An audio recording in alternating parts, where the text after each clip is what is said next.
오늘 우리에게 주시는 하나님의 말씀은 신약성경 사도행전 16장 9절부터 15절입니다. 하나님의 말씀을 봉독하겠습니다. 이 말씀을 통해 하나님의 음성을 들으시기 바랍니다.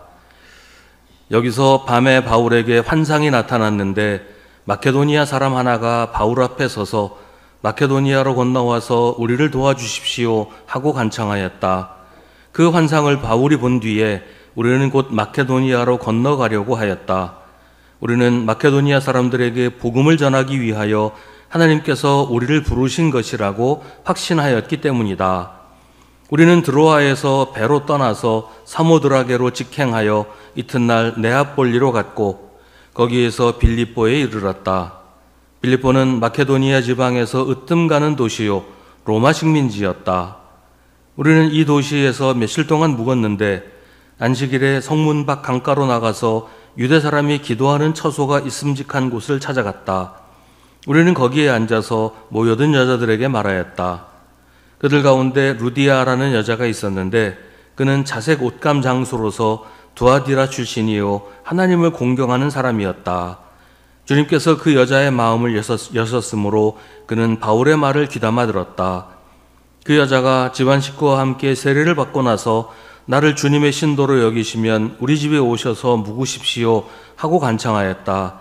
그리고 우리를 강권해서 자기 집으로 데리고 갔다. 아멘. 이것은 하나님의 말씀입니다. 여러 교회들이 우리 교회의 목회 철학은 이런 것이고 비전은 이러하다 이렇게 제시를 합니다. 언제부턴가 이게 당연한 것이라고 생각을 많이 하는 것 같아요. 제가 신학교 가기 전에는 이런 얘기 들어보지도 못했거든요. 몇 년 전에 우리 교회에서 부교육자를 청빙하려고 할 때 어떤 지원자가 우리 교회의 비전이 뭐고 나의 목회 철학은 뭐냐 물어봤던 기억이 납니다. 그때 저는 나는 그런 거 없다고 대답을 했습니다. 그게 궁금하면 우리 교회 홈페이지를 보고 내 설교를 들어보면 알 거라고 얘기를 했어요. 저는 목회자가 목회 철학을 가진다든지 교회가 어떤 비전을 제시하는 게 잘못된 것이라고는 생각하지 않습니다. 그런 것들이 우리 교회는 어떤 교회라고 사람들에게 알리는 데도 도움이 되고 교회가 감당해야 할 사역의 우선순위를 정하는 데도 필요하겠지요. 하지만 저는 우리 교회는 이런 교회야. 그러니까 이렇게 해야 돼 라고 생각하는 것이 결국은 사람의 계획과 사람의 주장이 아닌가 하는 생각이 듭니다. 그리고 만약에 교회의 비전과 하나님의 비전이 어긋날 때 하나님께 우리 교회의 비전은 이런 거니까 하나님이 우리한테 맞춰주세요. 우리가 할 테니까 하나님은 도와주기만 하시면 돼요. 그렇게 하지 않겠나 하는 염려가 듭니다. 교회가 비전을 세울 때도 충분히 기도하고 하나님의 뜻을 따라 하려고 애쓰겠지만 그러면 바울은 오늘 말씀에 보이는 바울은 기도도 하지 않고 하나님이 뭘 하려고 하시는지 알아보려고도 하지 않고 아시아 선교를 고집했을까요? 오늘 읽은 말씀 바로 앞에서 바울은 아시아 선교를 하려고 계획도 세우고 진행도 했다고 합니다. 그런데 성령께서 막으시고 예수의 영이 허락하지 않아서 난감해하고 있었어요. 그러던 중에 꿈의 환상 가운데 마케도니아 사람 하나가 나타나서 마케도니아로 건너와서 우리를 도와달라고 합니다. 그래서 바울은 자신의 계획을 다 포기하고 마케도니아로 건너갑니다. 마케도니아는 그리스 북부 지역인데요. 마케도니아로 건너간다는 것은 아시아 선교를 중단하고 최초로 유럽 선교를 시작한다는 뜻이에요. 교회만이 아니라 우리 개인이나 가정이나 사업도 마찬가지입니다. 우리는 나름대로 인생의 비전을 가지고 있습니다. 나는 어떤 사람이고 어떤 삶을 살 거야. 그런 계획도 하고 그 계획에 따라 살려고 애를 쓰지요. 예수 믿는 사람은 기도하면서 하나님의 뜻을 살펴서 계획을 세우고 비전을 가집니다. 근데 막상 그게 하나님의 뜻인지는 누구도 알 수 없는 거예요. 우리가 하나님이 아니잖아요. 그래서 종종 우리의 비전과 하나님의 비전이 어긋날 때가 있어요. 그럴 때 하나님은 여러 가지 방법을 통해서 하나님의 뜻을 알려주십니다. 문제는 그때 우리가 하나님의 뜻에 따라 우리의 계획을 포기하기가 쉽지 않다는 거예요. 우리 눈앞에서 하나님이 문을 쾅 하고 닫아버리실 때가 있어요. 그때 우리는 실망하고 낙심합니다. 하나님을 원망하기도 하고 하나님이 나를 방해하신다 이런 생각까지도 하게 될 때가 있단 말이죠.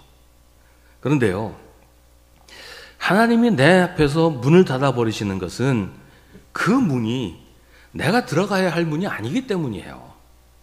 하나님이 내 앞에서 문을 닫으셨을 때는 반드시 다른 문을 열어주십니다. 거기가 내가 들어가야 할 문이기 때문입니다. 마트 같은 데서 계산하려고 줄을 길게 서 있어요. 근데 안 나는 사람이 갑자기 내 앞에서 줄을 끊어버려요. 그럼 아유, 하필이면 왜 내 앞이야? 오늘 이거 못 사는 거야? 짜증나고 불평하겠지요.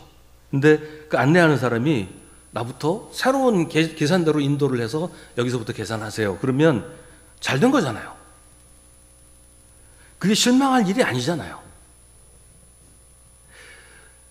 언제나 하나님의 뜻을 찾고 그 뜻을 따라 살려고 애쓰는 건 참 잘하는 것입니다. 하지만 내 마음대로 이게 하나님의 뜻이야 라고 정해놓고 그것만 고집하는 건 잘못하는 겁니다. 바울도 자기 계획을 포기하기가 쉽지는 않았을 거예요. 일정에 차질이 생길 것도 감수해야 할 것이고 익숙했던 것을 떠나서 낯선 곳으로 아마도 생전 처음 가보는 지역으로 가서 복음을 전하는 것이 두렵기도 했을 겁니다. 하지만 바울은 하나님이 닫으신 문을 다시 열어달라고 매달려서 두드리고 떼쓰거나 그 앞에서 주저앉아 있지 않았습니다. 바울은 환상 가운데 만난 마케도니아 사람이 하는 말을 하나님의 계획으로 받아들이고 자기의 계획을 포기하고 하나님의 뜻을 따라갑니다. 바울은 먼저 빌립보로 갑니다. 빌립보는 그리스 북부 마케도니아 지역에 있는 도시입니다. 성경은 빌립보를 마케도니아 지방에서 으뜸 가는 도시요 로마 식민지였다라고 소개합니다. 이 빌립보는 알렉산더 대왕, 우리 유명한 그 알렉산더 대왕의 아버지인 필립이 세운 도시였고 로마의 아우구스투스 황제가 은퇴한 장교를 위한 도시로 다시 재정비하면서 발전하게 됐습니다. 빌립보는 바울의 유럽 선교의 전초 기지가 될 만한 곳이었습니다. 바울은 안식일에 성문 밖에 있는 강가로 나가서 유대인의 기도처를 찾았습니다. 당시에 유대인이 많이 살던 도시에는 회당이 있었고 회당을 세울 만큼 유대인이 많지 않은 곳에는 기도처가 있었어요. 안식일마다 사람들이 모여서 기도했는데 빌립보는 회당은 없고 기도처만 있는 것으로 보면 대도시이기는 했지만 유대인이 많지는 않았던 모양이에요. 바울은 기도처에서 거기 모인 여성들에게 복음을 전했는데 그들 가운데 루디아라는 사람이 있었습니다. 성경은 루디아를 자색 옷감 장수이며 두아디라 출신이고 하나님을 공경하는 사람이었다라고 소개합니다. 이 자색 옷감 장수는 보라색으로 염색한 옷감을 파는 그런 사람인데요. 당시에 보라색 옷감은 황제가 입는 옷 혹은 귀족들이 입는 옷 이런 옷을 만드는 옷감이었어요. 아주 값비싼 고급 옷감이었습니다. 그러니까 루디아는 빌립보의 상류층 사람들과 친분이 있었을 것이고 비싼 옷을 파는 만큼 재산도 많았을 것이라고 봅니다. 두아디라는 요한계시록에 나오는 소아시아 7교회 가운데 하나가 있는 도시인데요. 지금의 터키에서 그리스 쪽으로 가까운 그런 지역입니다. 그러니까 루디아는 거기서 태어나서 그리스로 건너가서 장사를 하게 된 것 같습니다. 하나님을 공경하는 사람이라는 말은 루디아가 이방인이라는 것을 알려줍니다. 하나님을 공경하는 사람이란 당시 유대인이 아닌 이방인 중에 유대교의 하나님, 야훼 하나님을 섬겼지만 유대교로 개종하지는 않은 사람을 말합니다. 당시에 유대교인이 되려면 할례를 받고 유대인이 되어야 했어요. 유대인들은 오직 유대인만이 하나님의 백성이라고 했고 유대인이 되지 않으면 유대교에 들어올 수 없다고 했습니다. 하지만 그 시대에 할례를 받는 것은 수치스러운 일로 여겨졌기 때문에 할례를 받지 않은 채 하나님께 기도하고 하나님을 섬기는 사람들이 있었어요. 그런 사람을 가리켜서 하나님을 공경하는 사람이라고 부릅니다. 루디아는 여성이기 때문에 할례를 받을 수는 없었지만 이방인 여성이 유대인이 되려면 유대인 남성과 결혼하면 됐어요. 유대인 남성과 결혼하면 유대인 국적을 얻을 수가 있었어요. 근데 루디아는 결혼하지 않았거나 아니면 유대인이 아닌 남성과 결혼했던 것으로 보여요. 유대 교인이 될 수 없었죠.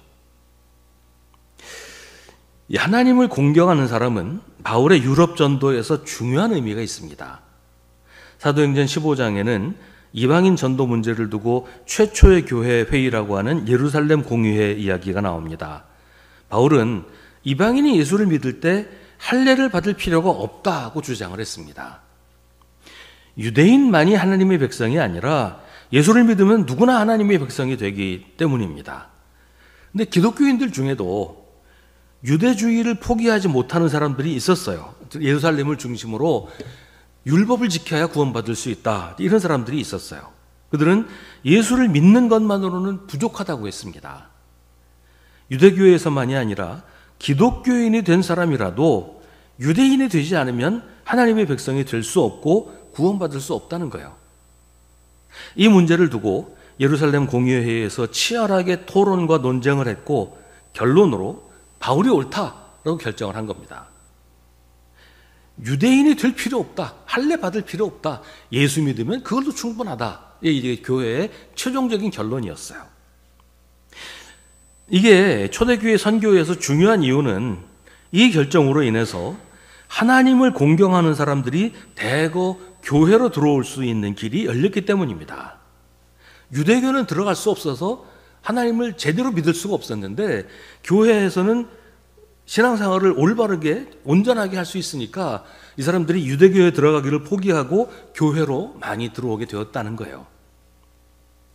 그 사람들이 믿은 것은 유대교라는 종교가 아니고 야훼 하나님이었는데 그동안에는 유대인들 때문에 하나님께로 나아가는 길이 막혀 있었는데 이제는 더 이상 유대인이 되는 것이 하나님의 백성이 되는 조건이 아니라고 결정한 교회에 참여하게 되는 것은 아주 자연스러운 길이었습니다.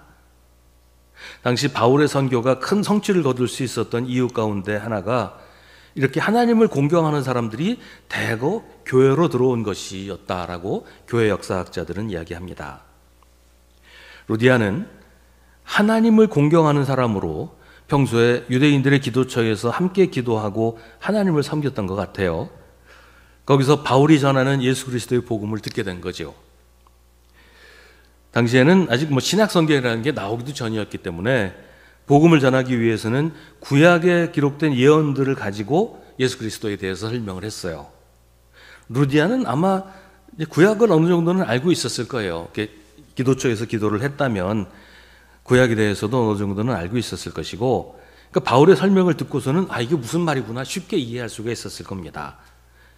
그리고 주님께서 루디아의 마음을 열어주셔서 바울의 말을 더욱 귀담아 듣고 예수를 믿게 되었고 세례를 받습니다.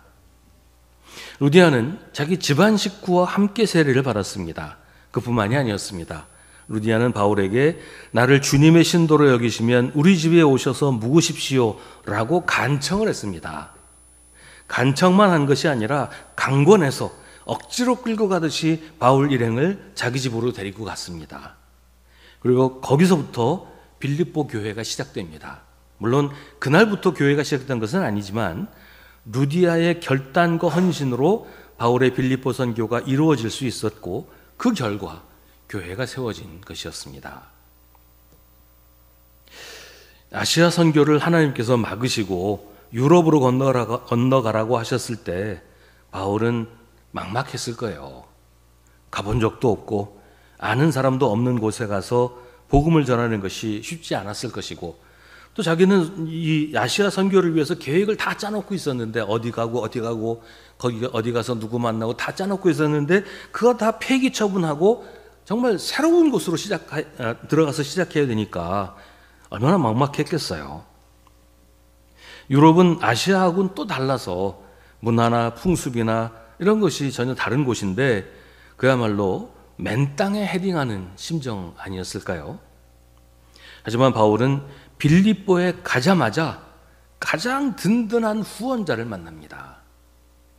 하나님께서 아시아 선교의 문을 닫으시고 유럽으로 가는 문을 열어주셨을 때 하나님은 이미 루디아를 준비시켜 놓으셨습니다. 하나님께서 아무 계획 없이 너 유럽 가서 고생 좀 해봐라 하고 바울을 유럽으로 보내신 것이 아니라는 겁니다. 바울은 전혀 몰랐어요. 자기가 유럽에 가면 어떤 일이 기다리고 있을지 상상도 하지 못하고 있었어요. 하지만 하나님은 다 계획이 있으셨어요. 나의 비전과 하나님의 비전이 충돌할 때 무조건 내 비전을 포기하고 하나님의 비전을 따르는 것이 맞습니다. 내 비전이라는 게 뭘까요? 그리스도인이라면 나의 비전은 하나님의 뜻대로 사는 것이어야 하잖아요. 바울이 아시아 선교를 하려고 그렇게 애쓴 것도 그게 하나님의 뜻이라고 생각했기 때문이고 또 처음에는 실제로 그렇기도 했어요. 바울로 인해서 아시아 여러 지역이 복음화되는 열매가 있었어요. 그래서 바울도 계속 아시아 선교를 하려고 했을 겁니다. 하지만 하나님의 계획은 처음부터 바울을 아시아에 남겨두지 않으시는 것이었습니다. 아시아 선교 뒤에는 유럽 선교가 기다리고 있었어요. 그래서 어느 순간에 이제 때가 되었다 하나님께서 판단하셨을 때 아시아의 문을 닫으신 것입니다. 물론 그렇다고 아시아 선교가 끝나는 것도 아니에요. 바울이 아니라 다른 사람들을 통해서 아시아 선교는 계속됐어요. 다만 바울을 통해 하시려는 일이 이제는 아시아가 아니라 유럽 선교였다는 겁니다. 전에 그런 글을 읽은 적이 있었어요. 창세기에 아브라함이 100살에 얻은 이삭을 하나님의 명령에 따라 제물로 바치려고 모리아산으로 올라갔잖아요. 하나님은 아브라함의 순종을 보시고 이삭을 제물로 바치지 못하게 하시고 대신 숫양 한 마리가 뿔이 수풀에 걸린 채 있는 것을 발견하게 하십니다. 근데 그 숫양은 어디서 봤을까요? 아브라함이 이삭을 데리고 모리아산을 오르고 있을 때 반대편 상등성이에서는 숫양 한 마리가 깡충깡충 뛰면서 산꼭대기로 올라가고 있었단 말이에요. 아브라함이 이삭을 제물로 바치려고 제단을 쌓고 있을 때 이 숫양은 산꼭대기를 헤매다가 숲에 뿔이 걸려서 버둥대고 있었어요. 그래서 이삭을 대신해서 하나님께 바치는 제물이 된 겁니다. 아브라함은 아무것도 몰랐어요. 그러나 하나님은 이미 다 계획을 가지고 진행하고 계셨단 말이죠. 우리는 아무것도 모릅니다. 우리 앞에 무슨 일이 기다리고 있을지, 우리가 어떤 일을 경험하게 될지 알 수 없습니다. 그래서 우리 나름대로 계획도 세우고 나름대로 비전도 가지고, 근데 결국 그건 내 생각일 뿐이에요. 며칠 후면 대통령 선거가 있는데요. 선거를 앞두고 며칠 동안은 여론조사 결과를 발표할 수가 없게 돼 있어요. 그래서 그 기간을 깜깜이 기간이라고 부르더라고요. 여론의 향배를 알 수 없고 선거가 접전일 때는 선거 결과를 예측할 수가 없기 때문이에요. 근데 사실 우리 인생은 언제나 깜깜이 아니에요? 알 수가 없잖아요.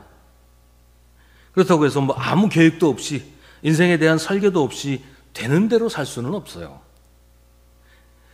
근데 문제는 내 계획과 내 인생 설계와 하나님의 뜻이 어긋날 때 우리가 어느 쪽을 선택하느냐 하는 겁니다. 단호하게 내 계획을 포기하고 하나님의 뜻을 따를 것인가, 내 계획을 고집하면서 하나님한테 나를 따라오시라고 할 것인가.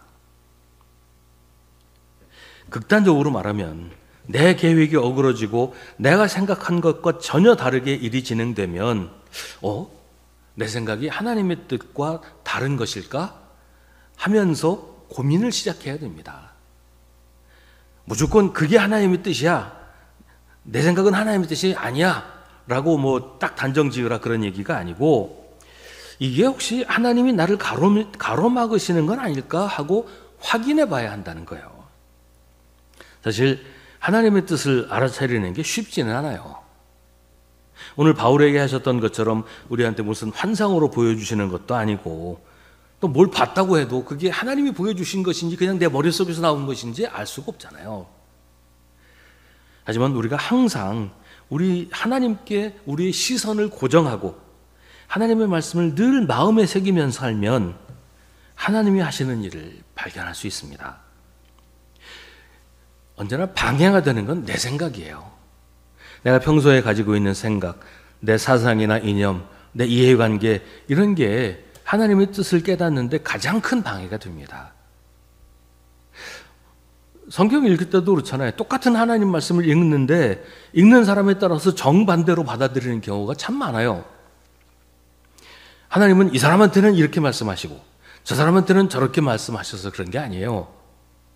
내 생각을 하나님의 생각 위에 덮어 씌우기 때문에 그렇게 되는 거예요. 하나님이 나에게 말씀하시게 해야 하는데 성경을 읽으면서도 하나님의 말씀을 들으려고 하지 않고 내 생각을 뒷받침하는 수단으로 하나님 말씀을 사용하니까 똑같은 말씀을 읽어도 사람에 따라서 완전히 반대되는 이해를 하게 되는 경우들이 많다는 말이죠.